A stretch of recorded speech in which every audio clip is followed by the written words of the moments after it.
Hello, one and all. Welcome to From the Shelf. And today we are finally going back to movies that aren't Marvel. What? I know, it's crazy, right? This is a weird way to get out of Marvel, but Willy Wonka and the Chocolate Factory. Hey, there was an interlude with a video game. We're back to movies. Yes.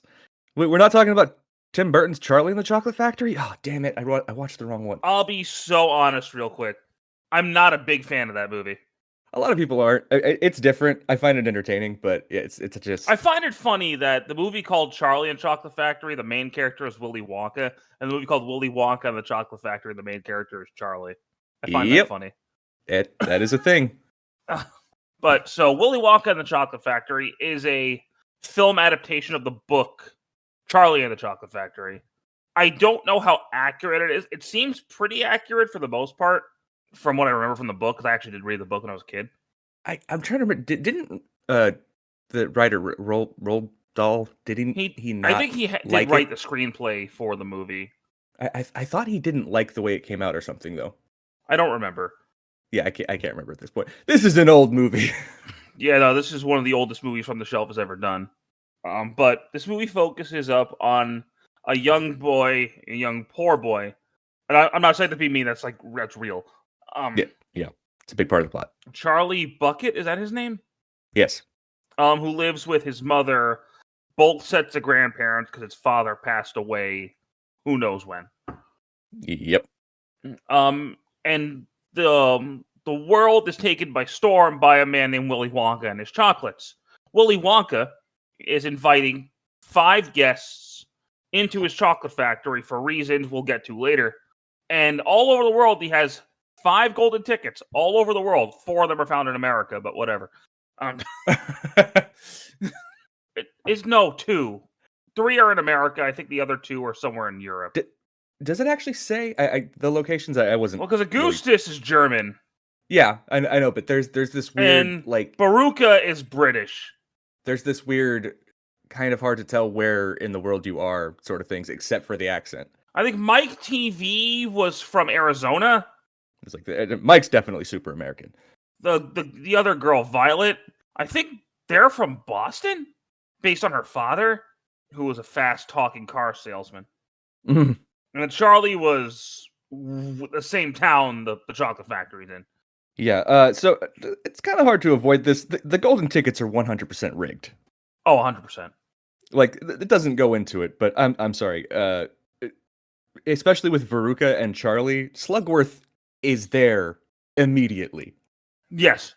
Like nobody knows yet. This is not public knowledge. It just happened, and he's already there. Yeah, they're rigged.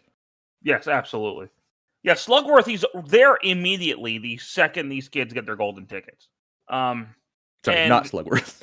Yeah, I was about to say air quotes Slugworth. But they're all allowed to bring one family member. So Augustus brings his mother, Baruka brings her father, Violet brings her dad, Mike brings his mom, and Charlie really wanted his grandpa Joe to go because his grandpa's been very supportive of him the whole movie, and he's been bedridden for 20 years. But thankfully, muscle atrophy just doesn't exist in this universe. Otherwise, that was never going to work. Dude, this is about as contrived as his grandparents being named Joseph and Josephine, and George and Georgina.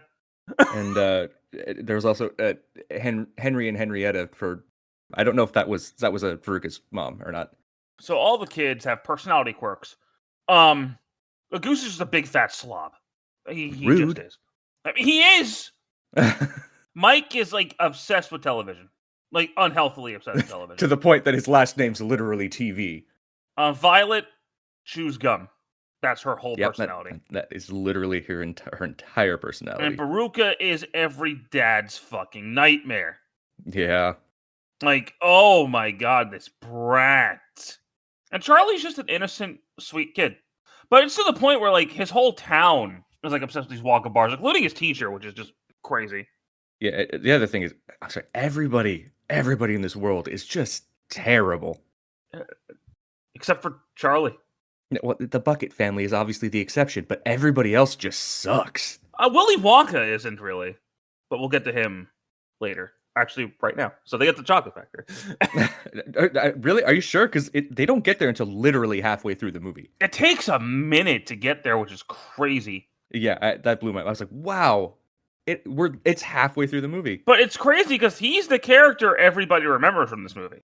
Yeah, he doesn't show up until halfway through. And this is pretty well known at this point, but apparently Gene Wilder had a firm condition that he'd only play Wonka if he was able to do that introduction with the limping cane to somersault thing. Dude, let me tell you something. Willy Wonka's the best character in the movie. Oh, for sure. Getting Gene Wilder was the perfect choice. Like, he is such a sarcastic shithead, too. He's just this excellent balance of like unhinged, playful, and caring. And it's just, I don't think anybody else could have done it the way he did. Help, please, police, murder. Yeah. He's just got so many zingers too. Help, police, murder, and just like Violet chewing the gum, just like, no, don't stop, please. He's taking none of them seriously. No, he hates these kids. It's hilarious. Except for Charlie, who he has to pretend wasn't his actual pick all along. He absolutely fucking was, which he admits at the end of the movie. Yeah, well, I'm sorry, like the Candyman in the store. I think he knew it was in that one. He gave it to Charlie on purpose. That Candyman creeped me out, dude. Like he knew all the kids by name. Probably just have a dark association with the name Candyman at this point too. I very well might. When the Candyman is also Venom, we got problems. Oh, now I'm sad. Damn it! Now I'm sad, dude. This chocolate factory though. What is this place? It's crazy. So if you've never wanted to run around in that chocolate room, then you definitely did not watch this as a kid. You haven't lived. But the way he makes shit too, like he throws shoes into the mixers, he throws blankets in there, he throws a clock in one. The shoes gives it a little kick. And everyone's looking at him like, what? But I love how when Charlie and his grandpa fuck off to go drink the fizzy lifting drinks, he doesn't even acknowledge it till the end. Yeah, he lets it go. He was aware. Oh, he knew the whole time. He just didn't say anything. Like he tries so hard to be as nice to the kids as possible, but he doesn't. He doesn't yell at them or anything. But the Oompa Loompas, the Oompa fucking Loompas. Look at all the little Hugh Grants. Sorry, wrong movie. Yes, exactly, dude. The way they shit on these kids every time they sing to them is just incredible to me. They came up with those songs fast too. Yeah, they did. It's almost like Wonka pre-prepared them. But something I will say is this movie is a musical in the sense there are musical numbers. Yeah, how did your musical hating self do with this one? So, luckily, this is one of those musicals where most of the dialogue is still spoken and it's not overtaken by songs. That's a lot of them. I know, but like I'm gonna use like Les Miserables as an example. Hated that movie. That's a lot of singing in in the exposition. Yeah, it's true. But also, if I'm real, I'm not a big fan of most of the songs in this movie. Yeah, but the ones that are good are quite good. Like I like the Oompa Loompa songs a lot because of how just really cruel. No, not even that they're good. Just it's because of how cruel they are, and I'm just like, okay, that's mean. I was gonna say, like, funny as songs, they're not great. No, but like they shit on the kids so bad that it just makes me laugh. I wasn't a big fan of the Candyman song at the beginning. Grandpa George's song is like uplifting, but the actual singing is not good. Grandpa George doesn't sing. Grandpa Joe, I apologize. Don't mix them up. Willy Wonka's song in the candy room is probably my favorite song in the movie. That makes sense. But there's not a whole lot of songs in this movie. Like I actually thought there were more, but the ones that are there, they're fine. They at least fill the story, or they're relevant to the story. I find it hilarious that like this is a musical that you're fine with, but the music isn't nearly as good as the other musicals that you're not fine with. Which it's funny to me, yeah. But there's still a lot of singing though. Yeah, it's not as much as I thought though. Like I thought there was a lot less. But like the highlight for me of this movie is Willy Wonka himself. I think he's such a dick. But in the most hilarious way. He actually does have a very kind side, which you see at the end of the movie. We got to talk about what happens to all the kids because it's just funny. Yep, Augustus Gloop is the first child of the group to get brutally turned into candy. I mean, the first one to get sent home. So Willy Wonka's reaction to that is not that Augustus fell in the water; it's that he's touching the chocolate river. My chocolate! And he does nothing about it. He's just like, help, please. And he has this like little whistle that he blows every time the kids fuck up. It's great. Yeah. And then, and here's the thing too. All of these could have been prevented if they had just listened to Willy Wonka. He does warn them pretty much every time. Every single time. But they just don't listen. And the second one is Violet, where she takes this gum that Willy Wonka said isn't ready yet. It's just like, I wouldn't do that. She turns into a giant blueberry. And then she just expands. It just looks like and they roll her like a big ball. Wonka apparently had turned numerous Oompa Loompas into blueberries testing that gum, too. Yeah, apparently he did that. Thanks, Cloud. Anyway. And then Charlie and Grandpa Joe almost die. Dude, they almost got ripped to pieces. But burping saved them. Nothing to stop that from happening. Unless Wonka knew that there was the exact amount of time getting to the ceiling that it would take for them to burp. No. Who knows? Who knows with that one? And then Veruca is a bad egg. Oh my! First off, her song is terrible. Secondly, this bitch deserved to burn in the furnace. Jesus. 3, she assaults her father more than once in this movie. She elbows him in that song in the stomach. She does. She smacked him in the face right before she signed the contract. Oh yeah, sorry, the contract. As usual, no one read the terms and conditions because nobody ever does. Oh, and also, Slugworth, his whole thing is, get me an everlasting gobstopper. And when he does give them to them, he's like, you must never share this with anyone. You see Veruca cross her fingers behind her back. Yep. I don't know if any of the other kids did that or just her. It only showed her, but yeah. And then okay, I just remembered this. Mike is screwed. Yeah, they had to stretch him out. He's going to be lanky the rest of his life. Yeah. So, I know we're not talking about Charlie and the Chocolate Factory here, but you don't see what happens to any of the kids in this one, which is really where that whole like, oh yeah, all the kids got turned into candy thing came from. In the Charlie and the Chocolate Factory, you do see what happens to the kids after, and there's aftermath. I think in the book you see what happened to them. I think in the book you see read what happened to them. But I guess they show that in Charlie and the Chocolate Factory. I don't remember.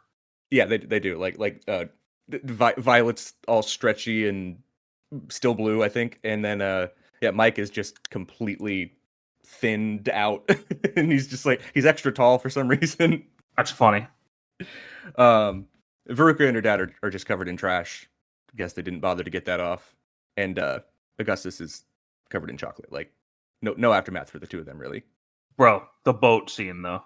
Yeah, a tunnel's so terrifying that it even scares the god of thunder. Speck of light is showing, so the danger must be growing. Yeah, that scene is freaky. It is. It's just so out of left field too. Like, what? And then he just stops it. Yep. He's like, yeah, stop the boat. And then it's just over. Seems like Mike was the only one who actually enjoyed it too. Because he's a lunatic. I think so. Why don't they show stuff like that on TV? Who knows, man? Who knows? And then Charlie, being the honest kid he is, when he's the only one left, gives Wonka the gobstopper back, and Wonka reveals his true colors. First off, in his office, why is everything chopped in half?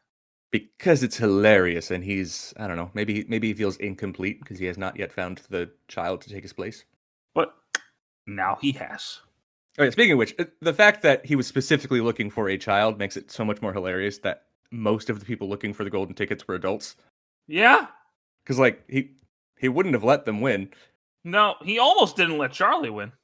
No, apparently, I guess, I don't know if the contract thing mattered. Like if Charlie had still been the last one left, but didn't break the rules by drinking the fizzy lifting drink, like, would he have just won by default, or was it specifically because he gave the gobstopper back? Like, that was the whole test the entire time. I think that was the whole test the entire time. It's like, even if he didn't break the rules, he still would have had to do that. Yes. Because, yeah, Wonka lost it on them. Like, he started screaming and yelling. He was upset. Well, it all turned out to be pointless from his perspective. That would suck. Was that an act to egg Charlie on, or? I think partly yes, partly no. I think he was actually disappointed, but also like needed to make it clear, like, yeah, you didn't win. You didn't do what needed to be done. But yeah, Charlie giving up the gobstopper when he could have completely turned his life around with it. Like, he needed that money more than any of them. But he still was like, you know what? No, I'm an honest person. And then he's like, here, you guys could all live in a chocolate factory. And, I guess since he's going to be well off now, Grandpa Joe's going to die of lung cancer because he kept encouraging him to smoke throughout the entire movie. Oh my God, yeah. Mm-hmm. Oh, I'm going to miss Grandpa Joe. So there was actually a sequel to the book. I think it was Charlie and the Glass Elevator or something. And I don't think that ever got adapted into a movie. No. As far as I know, there have been 3 film adaptations or 3 film versions of the movie. I was say 2 of them are adapted to this book, and then there was just like a Wonka prequel, I think, right? Yeah, Wonka prequel, and that one is also a musical. That I think that's more of a musical than this in some ways. Is that a prequel to this, or a prequel to Charlie and the Chocolate Factory? No, that is a prequel to this. Okay. So, the thing about Charlie and the Chocolate Factory, I'll be so honest, if I had watched it for the first time now, I'd probably have hated it. I'll be so real with you. This is one you kind of have to grow up with. Yeah, exactly. I was about to say, because I've seen this movie so many times when I was a kid that, yeah, I have that attachment to it from when I was growing up.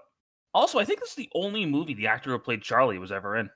Yeah, I think that's right. I don't think he wanted to be an actor. It was just a thing that happened, and yeah, it's the only thing he was ever in. And then he went on to be a vet, I think. I mean, hey, if it's not for you, it's not for you. But yeah, I think Cody's right, though. If you didn't grow up with this movie and you're not like 5, this won't appeal to you unless you're like super into musicals. No, actually, I think people who are really into musicals won't like it for that. Oh, you might be right. Actually, if you did grow up with this though, like, you're probably gonna love it forever because it's got a magic to it that exactly. It's got a magic that'll appeal to the kid you. None of the other versions have really recaptured again. Like, I do find Tim Burton's version fun, but it's weird. It does not have that magic that this one does. It is a Tim Burton movie. It's very much a Tim Burton movie. And then Wonka's fine. It's a musical. Even though it was not advertised as one, it definitely is. It wasn't advertised as a musical? Oh, no, nothing is anymore. Freaking Wicked was not advertised as a musical. Which is crazy to me. At least the first one. I can't remember the advertising for the second one, honestly. Well, if I knew I think by that point it was just kind of locked in and it was going to be a musical. Well, I mean, it was known for the first one too, but they just didn't make it obvious in the trailers, even though it's like, okay, but it is though. Yeah. I mean, I didn't know anything about Wicked. I wasn't going to see it anyway. Yeah, I'm pretty sure anybody who was going to see it had decided that before it was even announced. Probably, yeah. But next time we meet, my friend, I've been wanting to talk about this movie for quite some time now, and I think now is the time to do it. So, how do you feel about wearing tuxedos while hunting down aliens, my friend? Are they at least black? Yeah. Okay. Yeah, we can do that. All right, so we're going to be talking about Men in Black next time, everybody. So I hope you enjoy that. I hope you enjoyed this review, and we'll see you next week. Take care.